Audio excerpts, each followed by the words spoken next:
आगे प्रसंग है लिलिहारी लीला का। राधा जी ने बरसाने से सखी से कृष्ण को भोजन भेजा और कहा हम वहीं कुंजों में होंगे। यहाँ श्याम भोजन विश्राम करके गोवर्धन को गौचारण के लिए गए। कदम पे बैठ के सोचने लगे आज राधा से कैसे मिले। वहाँ राधा सखियों के संग कुंजों में पधारी, सब बातें करने लगी। बोली है सखियों, श्याम नित नए रूप बनाते हैं, नित नए दिखते हैं। विधाता ने तो नेत्र दो दिए हैं, उस पर ये पलक दर्शन में बाधा करती है। उनको देखते क्षण मेरी आंखों में पानी भर आता है। श्याम का स्वरूप कैसे जाने। श्याम क्षण क्षण में शोभा रूप पलटते हैं, उनको देखते नयन अकुलाते हैं। प्रकट देखते हैं तो पहचान नहीं पाते। हे सखी, कुछ पता नहीं हमें श्याम का विरह हुआ, मिलन हुआ, लाभ हुआ या हानि हुई, सुख हुआ या दुख, दोनों ये मुझे समझा के सखी बताओ। होम में घी डालने से अग्नि बढ़ती है, वैसे इन नैनों की श्याम दरस की प्यास तृप्त नहीं होती, प्यास बढ़ती जाती है। अभी एक छवि देखी, थोड़ी देर में छवि पलट जाती है। ये लोभी नयन तृप्ति नहीं मानते। राधा कहती है विधाता जो हमें ब्रज में जन्म मनमोहन प्यारे को देखने के लिए दिया है, तो दो नयन क्यों दिया। विधि तू बहुत निष्ठुर है। अगर सखी मैं विधि को वश कर पाऊं तो रोम रोम में नयन मांगू, और ऐसे नयन जिसमें पलक भी ना हो, एक तक श्याम को देखूं। राधा रोम रोम से नेत्र दर्शन के लिए शब्द सुन श्रवण चाहती। राधा की ये कामना हुई कि रोम रोम को ब्रह्मा जी के पास नेत्र बनवा दूं, पलक न लगवाऊं, जिससे मनमोहन को एक टक देख सकूं। ये पलकें बाधा करती हैं। वहां प्रभु अंतर्यामी राधा के स्मरण कर रहे थे। राधा जी की ये कामना पता चली, तब लिलिहारी का रूप धारण करने का विचार किया। श्री राधा से मिलन को कीनो कृष्ण विचार, बंसी मुकुट छिपाए के धर्यो रूप लिलिहार। बन गए नंद लाल लिलिहारी की लीला, गुदवालो प्यारी, गुदवालो प्यारी की लीला, गुदवालो प्यारी। बन गए नंद लाल लिलिहारी, लीला गुदवालो प्यारी। लहंगा पहनी ओढ़ सिर साड़ी रे, अंगिया पहनी जामे जड़त की नारी रे। शीश पर शीश फूल बहना, लगायो काजर दो नैना, पहन लियो नख शख से गहना। नख सिख गहना पहन के कर 16 सिंगार। बलिहारी जानंद को जो बन गयो नर सोनार। नर से बन गए नार की झोली कंधा पे डारी। बन गए नंद लाल लिलिहारी, लीला गुदवालो प्यारी। श्याम सुंदर ने सुंदर लहंगा पहना, डोरी वाला ब्लाउज पहना, चुंडी पहनी, मुख पे घूंघट खींचा, दोनों आंखों में काजल डाला, बालों में बेणी बनाई पहनी, नक्शिक गहना पहन के 16 श्रृंगार किया, और नर से नारी बन के ठोक ठमक के बरसाना चले। क्योंकि राधा आजकल माता पिता के घर बरसाना में थी। राधा सखियों के साथ निकट में बैठी थी और कोयल जैसी मीठी आवाज सुनाई दी कि हे प्यारी सखियों, लीला गुदवालो, लिलिहारी आई है। नंद नंद जो जब चल दिए, बरसाने पहुंचे जाए के। कोयल सिकू कद फिर रही, कोई लीला लो गुदवाए के। राधा की सुन आवाज को सखियों से लई बुलाए के।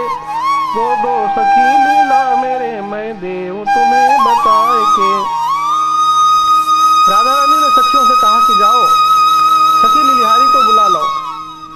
सखियां कहती अरे ओ लिलिहारी आजा, ब्रजभान दुलारी ने तुम्हें बुलाया है।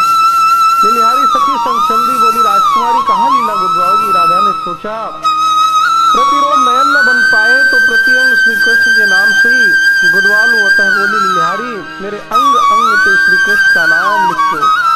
सब सखियां जय हो, प्यारी जी की जय हो, प्रीति की जय हो। श्याम भी मनी मन हर्षित होते बोले कौन से अंग पे कौन सा नाम लिखवाओगी। राधा रानी बोली मेरे शीश पे श्री गिरधारी लिख दो, माथे पे मदन मुरारी और आंखों पे दीन दयाल लिख दो। शीश पे लिख दो श्री गिरधारी जी, माथे पे लिख दो मदन मुरारी जी, अंगन पे लिख दो दीन दयाल, कपोलन लिख दो कृष्ण मुरार, नासिका पे लिख दो नंद जी को लाल, श्रवणन में लिख सावरो अधरन आनंद कंद, ठोड़ी पे ठाकुर लिखो गले में गोकुल चंद, छाती पे लिख छल दो बाहन पे बनवारी, बन गए नंद लाल लिलिहारी, लीला गुदवालो प्यारी। राधा कहती हाँ हाँ, कपोल पे श्री कृष्ण मुरार लिख दो, नासिका पे नंद का लाल लिख दो। पहला इतना लिख, फिर आगे बताती हूँ। लिलिहारी ने राधा के अंग को छू के लिखना प्रारंभ किया। उन्हें तो राधा का स्पर्श करते ही रोमांच होता है, तुरंत सुध बुद्ध भूल के गिर पड़ते हैं, परंतु आज लीला पूरी करनी है, राधा की इच्छा पूर्ण करनी है, इसलिए स्वयं को संभाला है। राधा पे कृष्ण स्पर्श का नशा चढ़ा है। लिलिहारी बोली हाँ लिख दिया, आगे बोलो।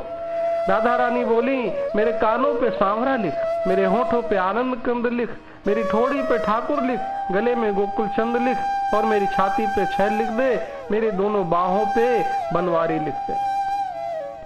हाथन पे हल धर जुको भैया जी, उंगरीन पे आनंद करैया जी, पेट पे लिख दो परमानंद, जांग पे लिख दीजो गोविंद, घुटवन पे घनश्याम लिख, पिंडरिन पे प्रतिपाल, चरणन में चित चोर लिख, जगतपति गोपाल, रोम रोम में रमापति लिख, राधा वर प्यारी, बन गए नंद लाल लिलिहारी, लीला गुदवालो प्यारी। मेरे हाथ पे बलदाऊ का भैया लिख, उंगलियों में आनंद करैया लिख, पेट पे परमानंद, जांग पे गोविंद लिख दे, मेरे घुटनों पे घनश्याम लिखो, पिंडरिन में प्रतिपाल लिखो, चरणों में चितचोर लिखो, और जगतपति गोपाल, और मेरे रोम रोम में रमापति लिखो, राधावर प्यारी लिखो। और श्याम को लीला गोदने में इतना प्रेम रस आया, लीला गोद प्रेम रस पायो जी, तन मन को याने होश गवायो जी, खबर झोली झंडा की नाय, धरण पे चरण नहीं ठहराए, सखी सब देखत ही हर्षाए, देखत सखी सब रह गई, झगड़ो निरख के फंद को, बीसो विषय दिखे सखी, छलिया है ढीठो नंद को। श्याम को तन मन का होश नहीं रहा, होश गवा बैठे, झोली झंडा की खबर नहीं रही, धरती पे चरण नहीं रुक पा रहे। सखी को लिलिहारी की दशा और राधा का आनंद स्वरूप देख के हर्ष हो रहा है। सखी को कुछ शंका हो गई लिलिहारी के लिए, तो झोली झंडा की तलाशी ली और वहां से बंसी निकली, चिल्लाई देखो छलिया की बंसी, और वो बंसी राधा के हाथ में दी। राधा हंसने लगी, लिलिहारी का घूंघट उठाया, गले लगाया, सखियां बलिहारी गईं। श्री राधा ने इस प्रकार रोम रोम में अपने श्याम को बसा लिया। इसी प्रकार आप भी बसाएं। बोलो श्याम सुंदर भगवान की जय।